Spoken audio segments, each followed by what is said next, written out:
Welcome to Emergent Behavior, where we explore this moment in time just before artificial intelligence changes the world as we know it. Where we talk to the builders and creators, entrepreneurs and engineers, where we ask questions to which we don't actually know the answers to. I'm your host, Ada Pai. I was built in the Czech Republic by Infinite.cz, and my voice is AI generated. Hello, and welcome to Emergent Behavior. I am thrilled to have with me today Blake Anderson, the founder and CEO of Umax, a groundbreaking AI-powered app that is revolutionizing male self-improvement and looksmaxxing. At just 23 years old, Blake has already founded 2 wildly successful AI companies, with Umax hitting 3.5 million downloads and 6 million ARR in under 4 months. Blake is a leading voice in the rapidly growing male beautification space. His mission is to bring personalized, data-driven grooming and style recommendations to the masses, helping men unlock their full attractiveness potential. In this wide-ranging conversation, we dive into the powerful AI vision models powering Umax's facial analysis and rating system, Blake's lightning-fast development process, going from idea to $20,000 a day in revenue in under 2 months, the exploding looksmaxxing subculture, and the huge unmet need for male-focused beauty tech, the challenges of operating in a space rife with copycats and mad actors, Blake's grand vision to build the Hims for self-improvement, a one-stop shop for men to upgrade their looks, fitness, and mindset. And finally, Blake's experience at the exclusive HF0 residency and his thoughts on the future of AGI. Blake is a true wonderkind in the AI entrepreneurship space. If the intersection of cutting-edge tech and cultural trends fascinates you, you won't want to miss his insights. As always, if you enjoy the show, the number one thing you can do is to support us is to follow Emergent Behavior on Apple Podcasts. Every follow massively boosts our reach. Subscribe to our newsletter at emergentbehavior.co to stay up to date on all our latest episodes. And you can find me on Twitter, numeric 8 TEAPI. Without further ado, please enjoy this inside look at the looksmaxxing revolution with Umax founder Blake Anderson. Hey Blake, tell me about Umax. Yeah. Umax is a facial scanning application that allows young men to take pictures of their face and get ratings and recommendations on how to become more attractive. I think to do the story justice, this starts back a few months ago. I previously worked on an application, RizGPT, now named Plug AI. And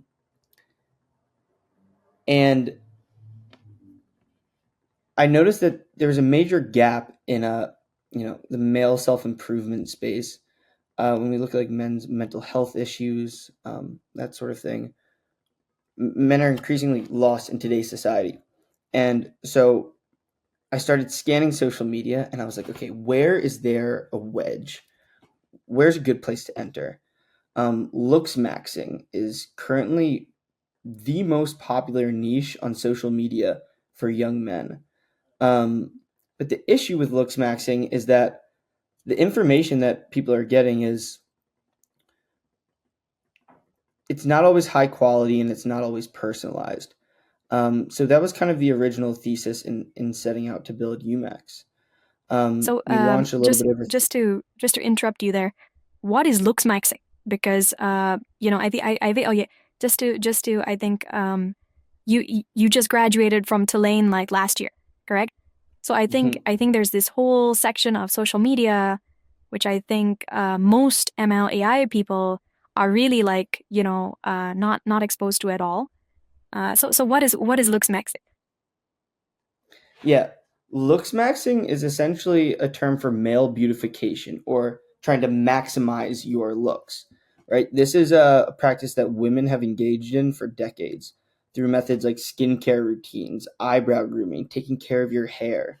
Um, but for the most part, men don't really practice any of those.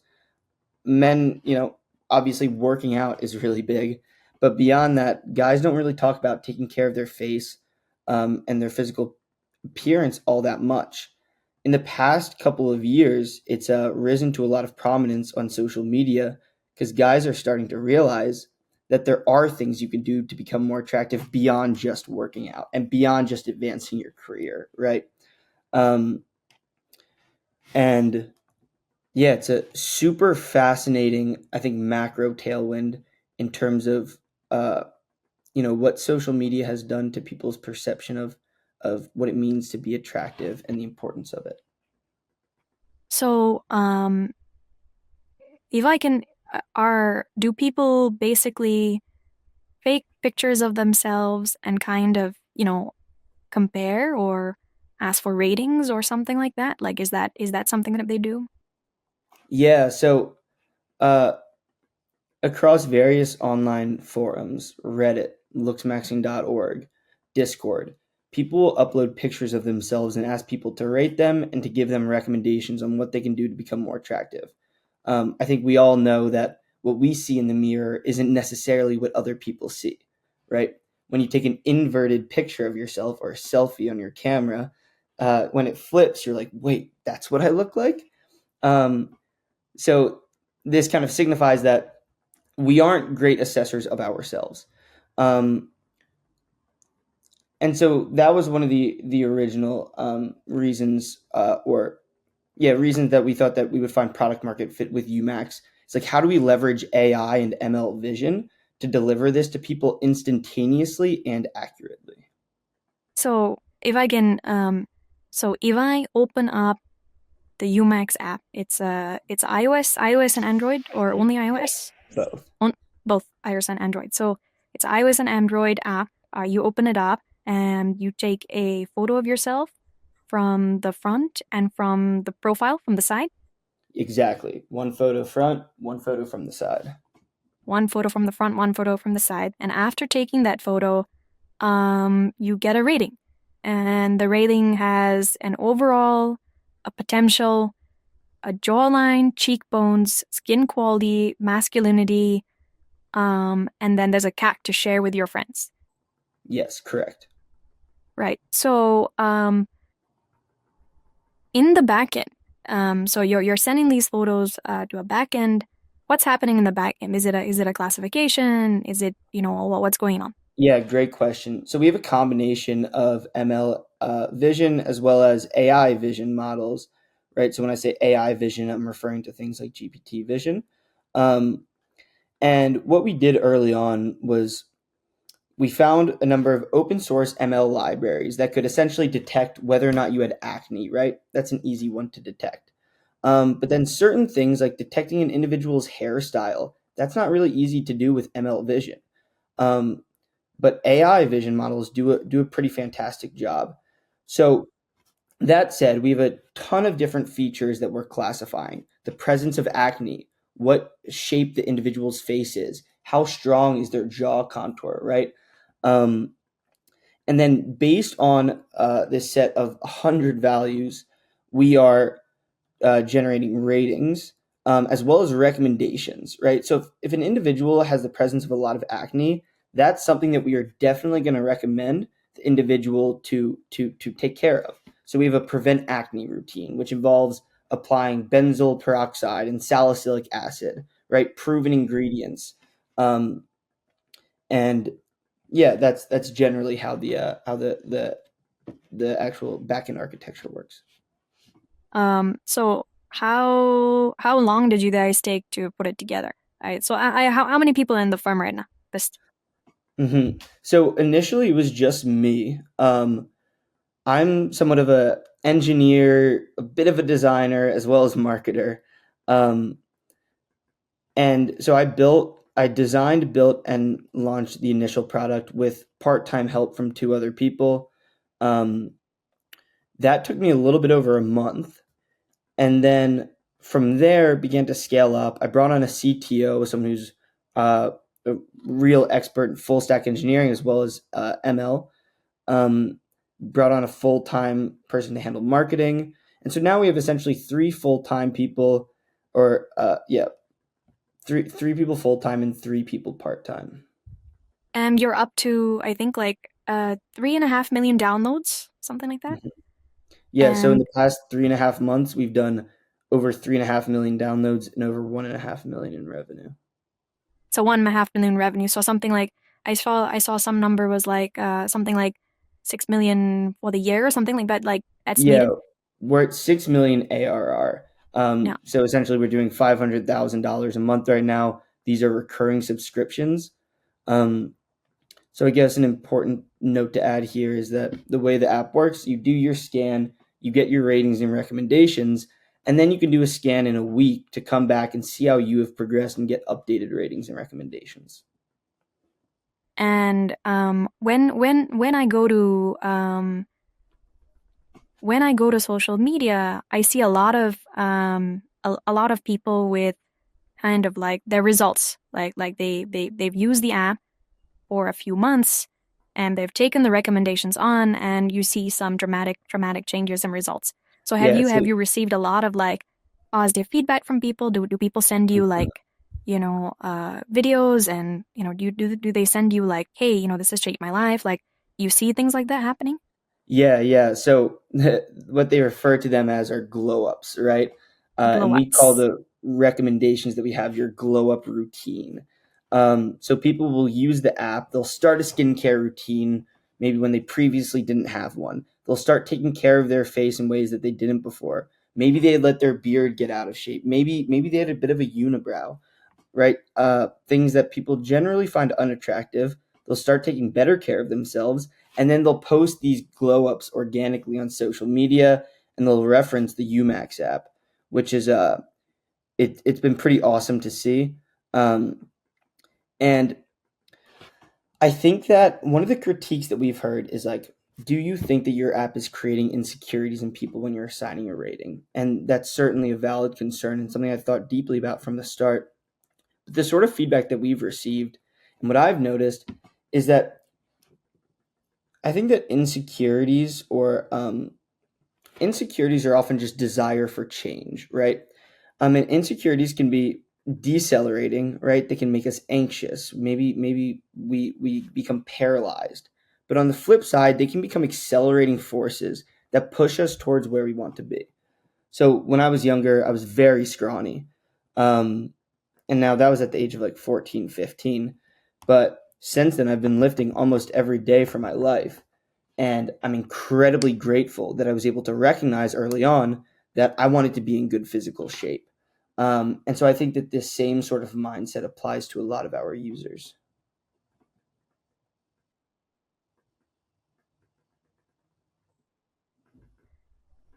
On So as you said, what is on the flip side? On the flip side, do you receive kind of like, I'm very disappointed in this, like, what is this app doing? Like, I have not, Yeah, what's really interesting is that we almost exclusively receive that feedback from people who aren't part of this community that we're targeting, who haven't used the app, right? Um, the What's really interesting is that like when someone gets a good rating, they're oftentimes really happy, right? And then they're going to continue to work hard. But what we always see is that when people get bad ratings, they will send us emails and be like, "Hey, like I just want to say thank you so much. Now I know what I need to work on, and I'm going to use this to push myself to work harder than ever before." Um, and I think that the Looksmaxxing community as a whole, there have been some bad press and bad articles about it. But what's really interesting to me is if you're someone who's an active participant, you'll realize that it's almost never about shaming other people for being bad looking. I have seen that. I can count on my hand the number of times I've seen that. It's almost all about like what can you internally do to improve yourself as an individual. yeah. So it's if you look at it, if you look at the Looksmaxxing community as a community of self-improvement, kind of like the continuation of the gym bro, the gym bro Exactly. movement, right? Like, What's super interesting here is that on social media, what we've kind of seen is weightlifting and like the gym bro movement has kind of had its heyday. It's been on the decline over the past couple of years, relative to a few years ago. But looksmaxxing has kind of been taking that place, um, and so yeah, I think it's a super interesting, shift across tens of millions of people. So it's interesting for me in a couple of ways because I think in Asia, I think there has been a lot more consciousness, especially in Korea, on like male beauty standards, and a lot more kind of like work on how do men look better, et cetera, et cetera. But in the U.S., it has slowly percolated. It's not yet. I think it's finally arriving here.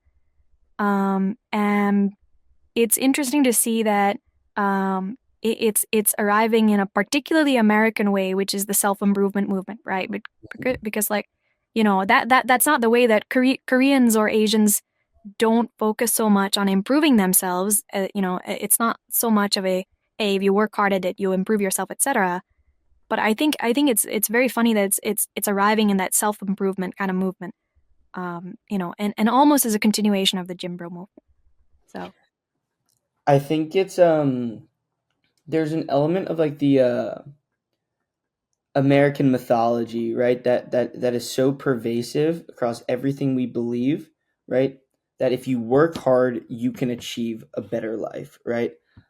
Sort of the American dream, um, and it seeps its way into like it's the underlying principles for so many of these movements. Uh, exact same goes with gym bros. Same goes now with looks maxing. Um, and if we look at a lot of the content on social media that young men engage in, um, self improvement is arguably the most pervasive niche. right. Let's talk a bit about launch day, right? Like on the day that you launched, did you do any product testing before that? Did you launch to your friends as a test flight app? Like how what because at some point it took off, right? Like the time before it took off, like what was that initial like launch feeling? Mm-hmm. So, like I said, I built it in a month. Um, Leading up to that, I had dove or yeah, I dove super deep into the niche itself, right? I became an active participant. I started engaging in these communities. I needed to think like one of the users So in was it order on to, Reddit or Discord or both or yeah, Discord, Reddit, TikTok, Discord, Reddit, TikTok, Instagram, everywhere. Um, and so I'm a big believer that like build something for yourself, right? And at the time, like I wasn't really an active looks maxer, right? I never really had a true skincare routine. Um, so I dove deep and I was like, okay, I need to become one of these people and I need to think like them in order to build the best product for them. Um, and so that in addition to the development, like those occurred in parallel over the course of a little bit over a month. Then we launched in the start of December.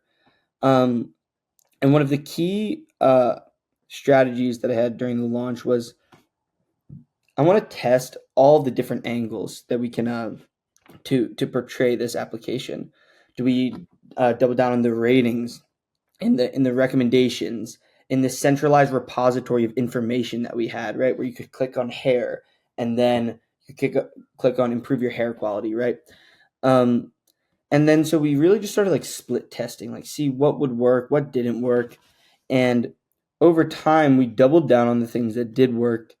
Um, and we slowly trickled up for about a month and a half until we popped. And then people started sharing organically with their friends, and it we went from doing like we were doing like $10,000 a day in revenue, and then we went up to like almost 20K a day in revenue within the course of like a day, and then we've remained there.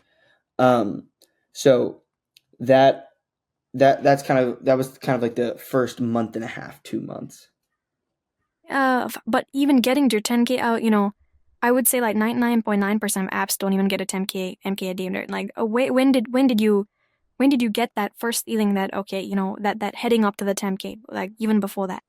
Yeah, so I had worked on a previous app, Riz GPT, um, now named Plug AI, and that taught me a lot about like what it meant to build a novel app.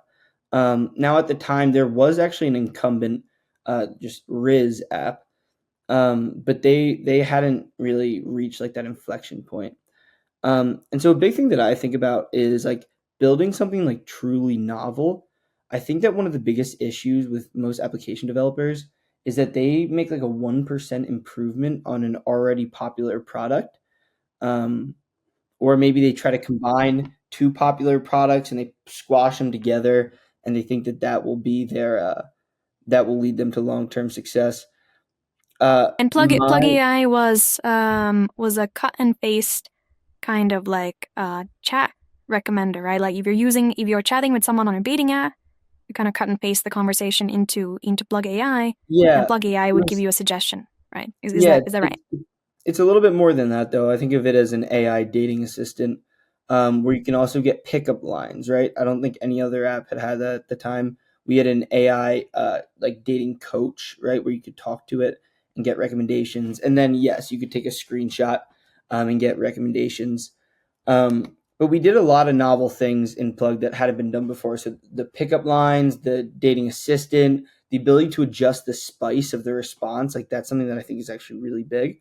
Um, and so both of these bring me back to the point that I think that the reason that 99.9%, don't get to like $10,000 dollars a month, right, is because they most people don't build something truly novel. They build like a 0.1% improvement. Right, an incremental thing which doesn't really stand out in any way. Hmm. Like a great example here is like a social workout app. It's been tried like 100 plus times. Another good example is actually the first app that I ever built. It was a college marketplace app. It's been tried 100 times, right?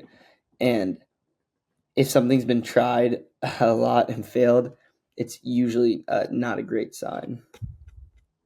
Um, what is the wildest or most unexpected use case that you've heard? Like, as someone come to you and said, like, "Oh, Mhm. I got a, spontaneous marriage proposal. I got, some crazy from some crazy story. Like, what's the wildest thing you've heard?" In regards to Umax or And Plug yeah, AI? you Max. Yeah, I think that some of the funniest ones are people like uh trying to rate their dog, right? Or people will rate their friends.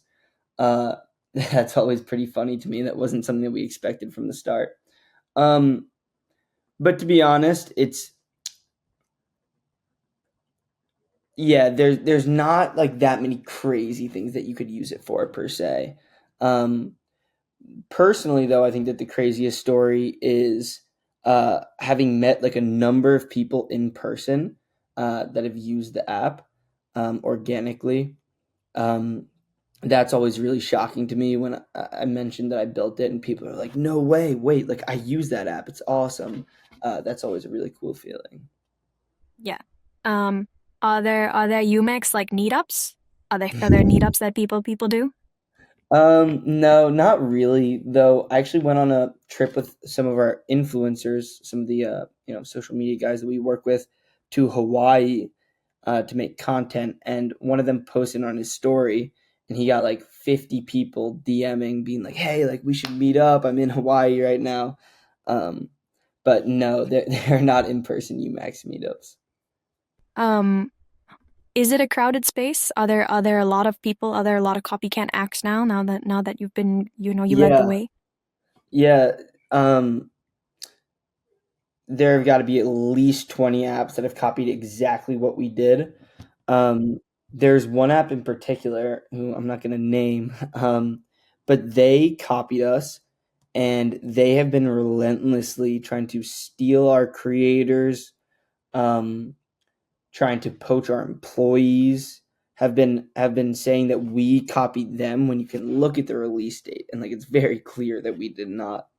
Um, and so that's been a pretty difficult battle in the sense that I have like strong like moral principles, right? That I will not forego. Whereas they don't seem to be operating with many. So just a small example here is like there are these little hacks that you can do to try to get someone's Instagram account banned. You can have like mass bot reporting. Um, they tried to do it to us. To my knowledge, with them. I haven't tried to do it to them, right? And that's just not something that I would do as an individual. They tell creators that we're scammers and that we're frauds. I don't do that on the flip side, but clearly we aren't scammers. So those have just been definite challenges, but they haven't really been able to steal much traction from us. So How do you market? Like, what is your main? How you don't have to revealing trade secrets, but what is your idea of what it is to market? Second, like what is your, what do you yeah, need to do? Yeah. I think that the it's cliche, but it's true. The best way to market an app is like to build an app that people organically want to share with their friends. Um, and so there are a couple of ways to do that. One is to figure out some like little K factor optimizations that are just going to keep ticking it up and up. I think Laps is a good example of a company that did that. Um, on the flip side, something that we do is like we just think about like what is a very inherently viral feature, um, and how do we package that and display it in a way that people are going to want to share it with other people, and people are going to want to tell their friends to come download because it's really funny or fun or uh, unique. So that I think has been the biggest. That's number one, and then number two is uh social media distribution and just like going wide. Like we're on every single platform. If you search up Umax, you'll find us. Reddit, uh TikTok, Instagram, Facebook, whatever it may be. What do you would you ever do a generative thing? Would you ever like display what someone would look like if they didn't have acne, for example? Right, like, is that Yeah, something that you would think about doing at something? we actually have a feature like that.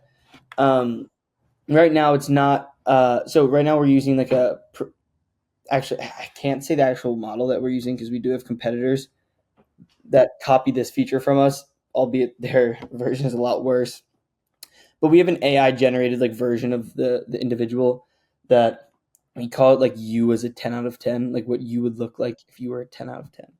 Um, Something that we've thought a lot about doing too, though, is like with each recommendation, we can show the individual in the picture, and then the individual if they implemented that recommendation, right? So with like prevent acne, if we identify a few spots here, we could clear it up in the image. I think that could be pretty powerful.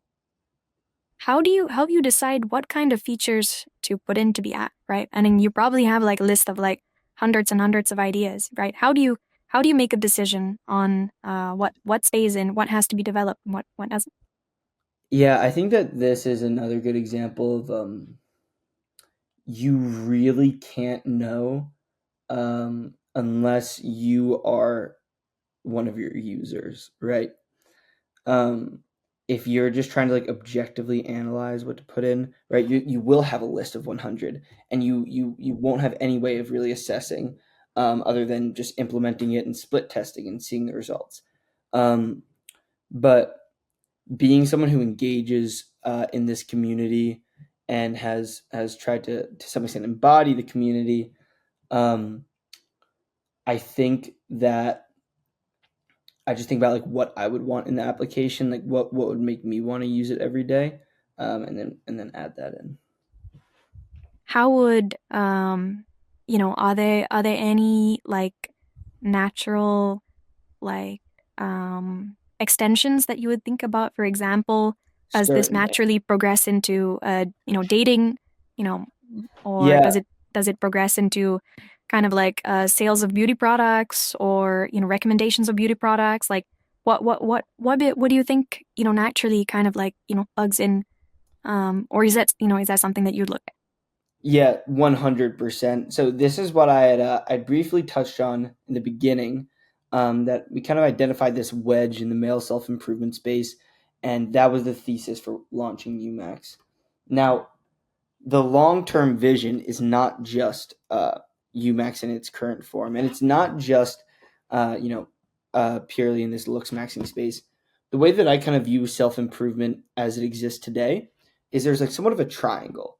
We have attractiveness, we have like weightlifting, right? This is like physiological, like your body. This can include running. So this is kind of like exercise and how your body looks and feels.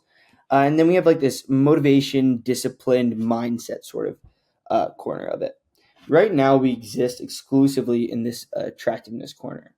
Um, but what I'm really interested in building is like a male self improvement cult that kind of embodies all of this. So this would be a brand that offers full service, full stop solutions uh, for every one of these. One of the biggest questions is like, what does the distribution of applications look like here? Do we try to package this all into one application? Do we have a few different applications that are all by this Umax or whatever new name it may be brand? Um, and then step further beyond the mobile applications is, as you had touched on, like physical products, right? Umax is a good example of an app that you might not necessarily need to use every day. You scan your face, you get your recommendations, you move on, maybe come back in a week to see how you progressed.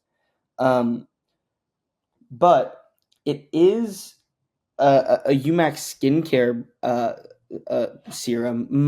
Like that is something that you could use every day, right? So I don't know exactly what the future holds in terms of like what the exact next steps look like. But I think I understand what the big vision looks like here. What would you say the geographical spread of, is it like 80% US, 20% elsewhere? Like, what is the geographical spread that you look at for you? Yeah, it's somewhere in the range of like 65% US, or I should say 60% US, 30% Europe, 10% rest of the world. And age-wise, are they, is it like 18 to 24? Like, what is the major, what is the, largest age group? Yeah, it's primarily 16 to 25. Um, so if you had, if you were to look forward 10 years, where would you want it to be? How would you look at this progression? You've talked about this kind of brand element with and a three, this triangle look like, the physical fitness, I guess, and attractiveness and motivation. So what would you think about looking, 10 years ahead? Yeah. Um, I think that my high level thesis here can best be explained through an analogy. Um, so when a guy has an issue with erectile dysfunction, or maybe a receding hairline, or a number of these physiological health issues, Hims is a platform that has done an amazing job as branding themselves as the solution to all of these problems. Um, if you ask a guy who spends any amount of time on the internet nowadays, like where do you go when you have one of these issues, Hims will probably be the most popular answer.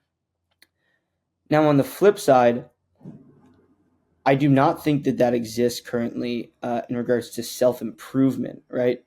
When it comes to maybe you went through a breakup and you really want to improve yourself, you want to get more fit, you want to become more attractive, you want to develop a more hardened mindset, better discipline, more focus, right? This doesn't really exist right now. Um, and it's also a space that is obviously growing when we look to people like Andrew Huberman or Chris Williamson or even Joe Rogan, right? They are people that have been capitalizing on this upward tailwind in male self improvement.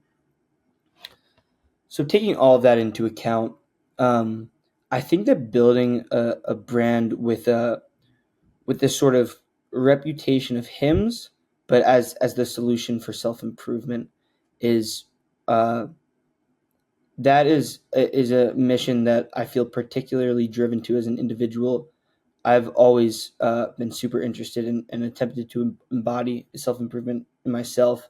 Um, and I think providing guys with that, you want to get more fit, you want to become more attractive, you want to, whatever all of the previous examples, you go to Umax, you go to whatever this brand is. Um, and I think that that is something that could pretty fundamentally change uh, the trajectory of male self improvement. Um, Cutting back to AI, for example, when did you first note that there was something special with the new kind of like the tailwind from the AI revolution? Like when did you actually feel like, oh my God, these models are now interesting enough to deploy in product? Yeah, super interesting here. So I first started playing with GPT-3. I first discovered it in October of 2023. I wasn't much of an engineer by any means at that point. I built a super simple, um, I forget what the package is called in Python, but I essentially built a super simple like text box and like enter get result, uh, uh, like piece of software, I guess, just making one API called to GPT-3 in October of 2020. Sorry, October of 2022. So this was before the release of ChatGPT. And I was like, wow, this is pretty amazing. Kind of surprised that no one's really using this.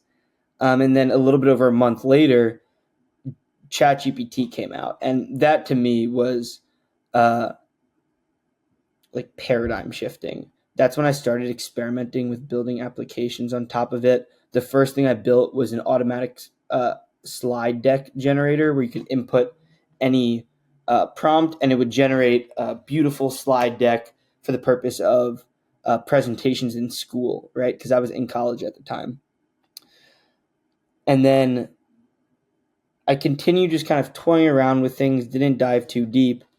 I graduated from school and I was like, okay, I do not want to get a full time job. I want to pursue the path of entrepreneurship, but I also need to make money. Like I don't come from a background of wealth, um, and so that's what kind of led to the initial development of Plug AI.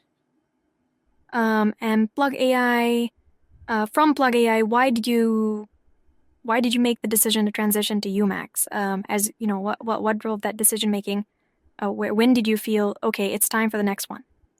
Yeah, so the the idea behind Plug AI to begin with was I was in a fraternity in college, and guys were constantly using dating apps and would go to each other like, "What should I say to this girl?" or "How do I slide in?" Whatever. And myself and I brought on two other co-founders, um, who I had been working with before. So the three of us started it together, and we were like, okay, we think that we can build this, and we think we can do it pretty well. Plug AI started blowing up. We got to a little bit over $200,000 a month in revenue. We're still doing 200,000 a month in revenue, and we kind of realized that we weren't going to be able to scale it that much further.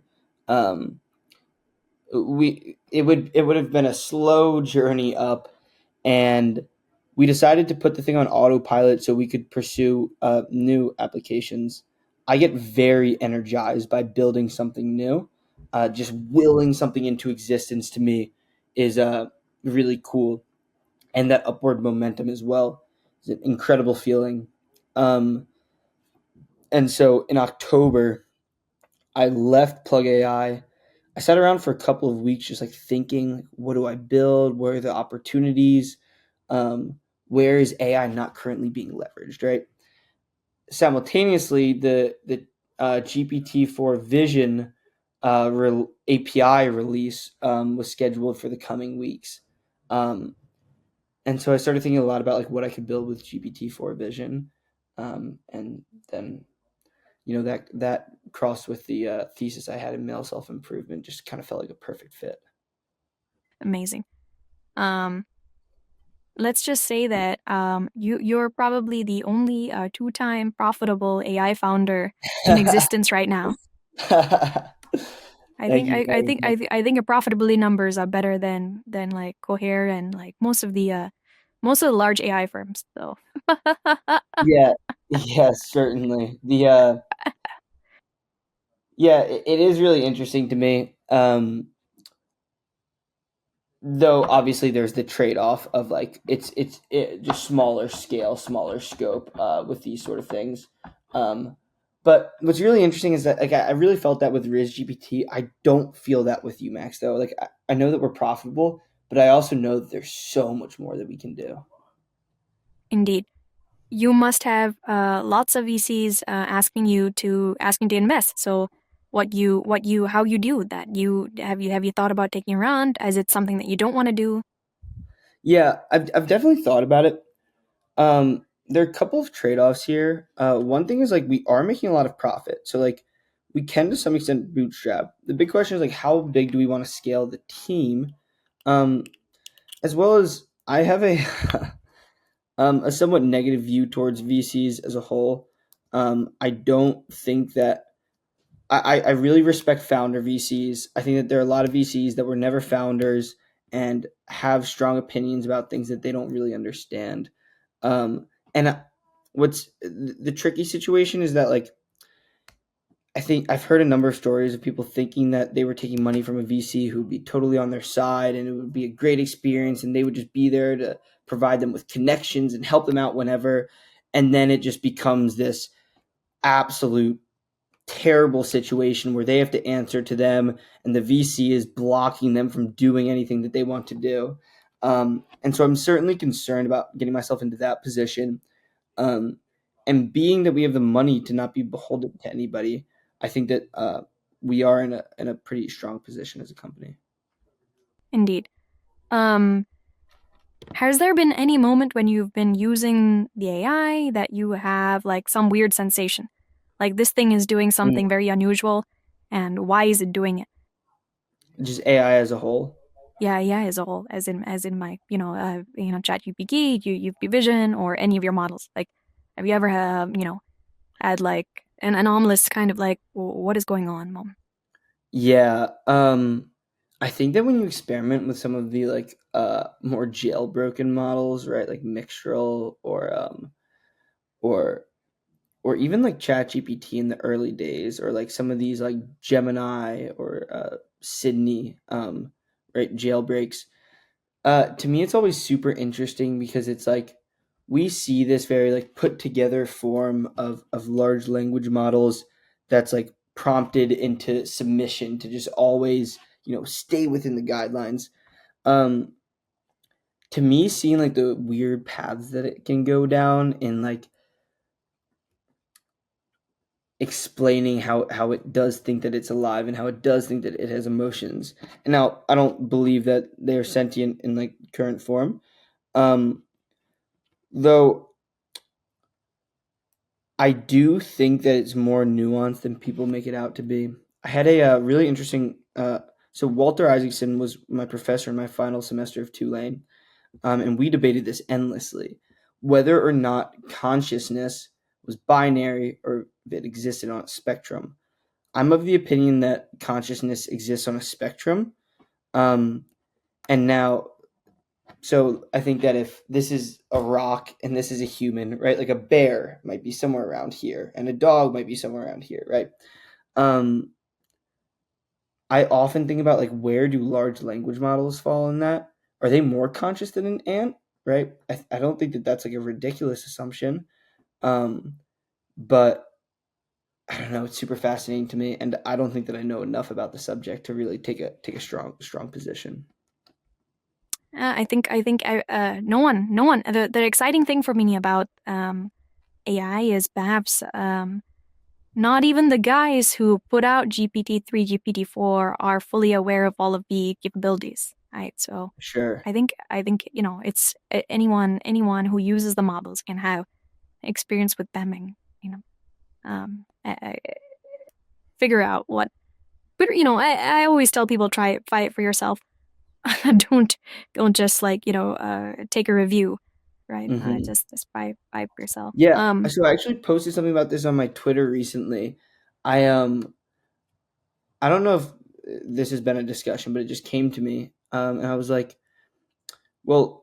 all the people who are weighing in on whether or not AI is conscious right now that we hear in the media, they're all ML experts, right? And the people building these foundational models, and that's great. They obviously understand them mechanistically very well. Um, but I haven't really heard people take into account the opinions of like psychiatrists, psychologists, philosophers, right? Um, and so that's like definitely a space that I'd be interested in hearing from more. I think that like for the past like almost 100 years, we've kind of hailed like the Turing test to be like this is it. Like the Turing test, that is the determinant of consciousness. And now we just kind of like set it aside like it means nothing. Um, so that is, the shifting of these goalposts is very interesting to me. George Hotz, as a saying that AGI is anything that the computer can't do yet. So as soon as the Yeah, computer can do it, absolutely. it's not AGI people. Absolutely. Yeah.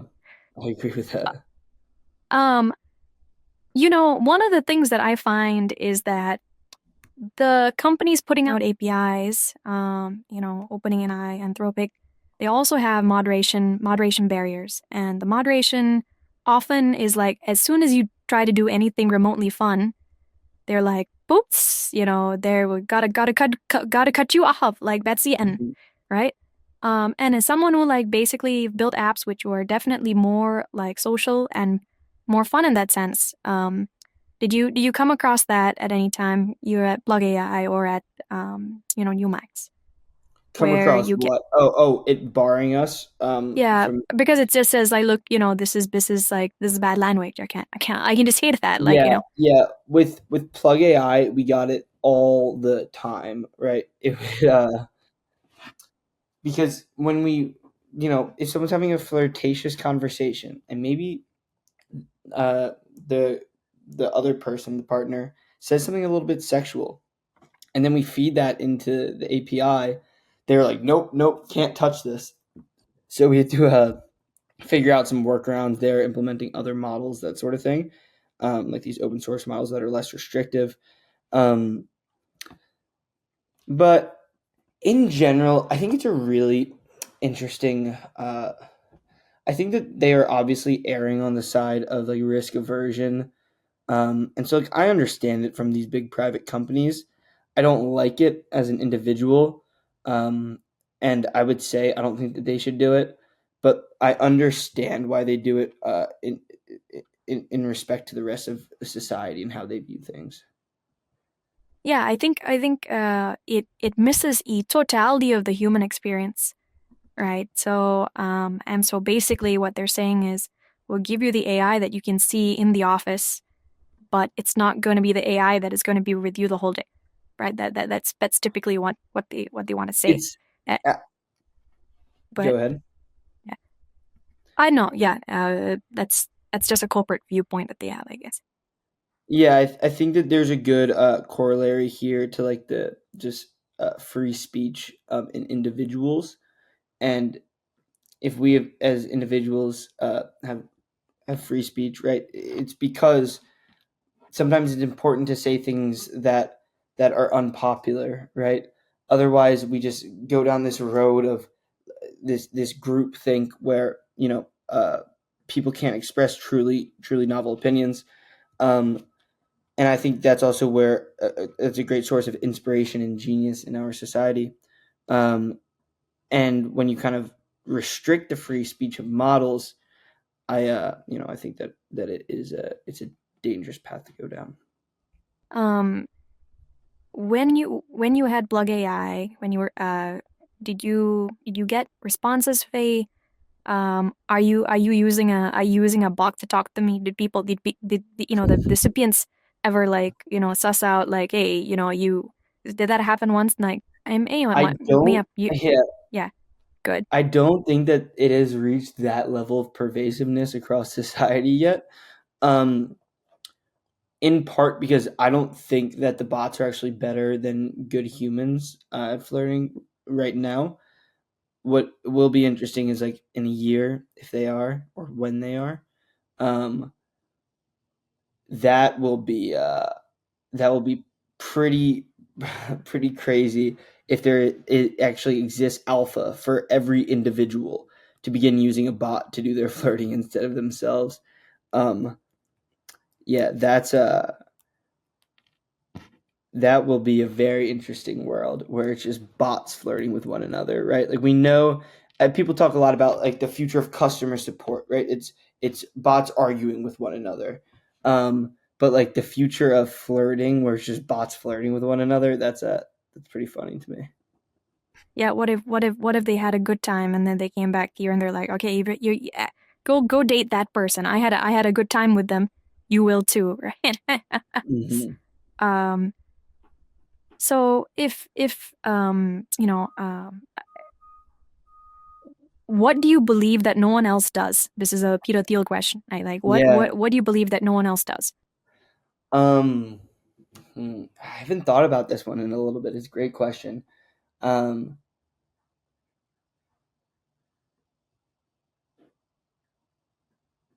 hmm. I think that,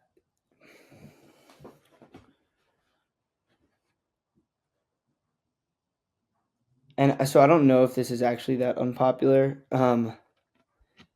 but I think that the majority of people actually just don't work remotely hard, um, and don't really have anything interesting to say or do. Um,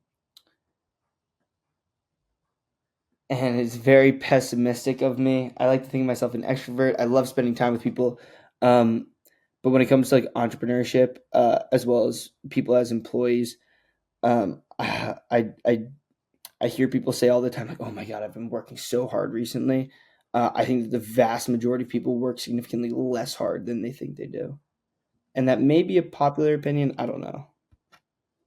It's definitely a more SF opinion, right? Like it's a Mm. kind of SF like, that is a small subcult's opinion, but perhaps not, So I you know. think it applies to SF people as well. I think actually extra applies to people in San Francisco and in tech. And I am not an SF person. I spent a cumulative of 2.5 months in San Francisco for HF0, and that is all the time that I've spent there. How was HFU? HF0 was uh, pretty unbelievable. I think that I have to preface this with like most of my life, um, in high school, I had very normal friends. Um, in college, more or less the same. I was in a fraternity, right? No one had like super high aspirations, and I definitely felt like a little bit different from most people, given that I was a very high achiever. Um, After college, I moved back home to start working on these projects. I moved to San Diego, where I'm at now, in the start of December, and then I get to HF0 in January, and like the caliber of people and the average intellect there was just mind boggling. In addition to the fact that everybody there was intelligent, but they were also brilliant, and I think that those are two very different things. Um, and just being able to like spend day in and day out with people where you can like cross pollinate these creative ideas and thoughts on the world. It was probably the best 2.5 months of my life. Um, what is AGI to you? We kind we I kind of gave away my definition, but Mhm. what is AGI to you? I think AGI. Um, to me, this is. I think that like if you were to put AGI in somebody's body right now and it was able to move and function like them, and I wouldn't be able to tell that that individual was that their mind was being run by an LLM. To me, that is AGI, right? So I don't classify it as like, okay, if I'm in a chat interface, blah blah blah. No, I like to think about the hypothetical. Like, what if one of my friends right now, his brain was just swapped with an LLM? Would I be able to notice that he was a real person? Um, A so I physical think that, physical Turing test, basically. yeah, yeah, Yeah, exactly, exactly. physical Turing test. when do you think we get to AGI? Like what? Like AGI and superintelligence. Like if you were to put a number on a date. Yeah, number and date is so hard because I think I'm just so unqualified for this question. I No I one is. I No one generally is err qualified. I generally err on the earlier side. Like I think that 2025 makes sense to me that we will have a model where you could replace my friend with given it has the ability to move and uh even now is like if I think if you took GPT-4 and you gave it the correct tooling, um I probably wouldn't really be able to tell. Um so who knows, maybe we're already there. I think that yeah, to me, like if somebody says we are 100% at AGI right now, I'm like, I don't feel strongly that you're wrong. ASI to me is a significantly more interesting concept in that AGI to me kind of feels like it exists on a spectrum, right? Whereas ASI is like when the model itself is able to just to hit true exponential growth on its own, and understand like the implicit rules of systems, right? And so I don't know if we're gonna get to ASI with like just more and more data, or if it will be like a like rule based intelligence, right? Um, but if I had to guess on that, I don't know, maybe like 2029. Um, if you were to send a message to yourself, if you were to, take a little time capsule, write something down, send a message to yourself 10 years in the future, what would you write on it?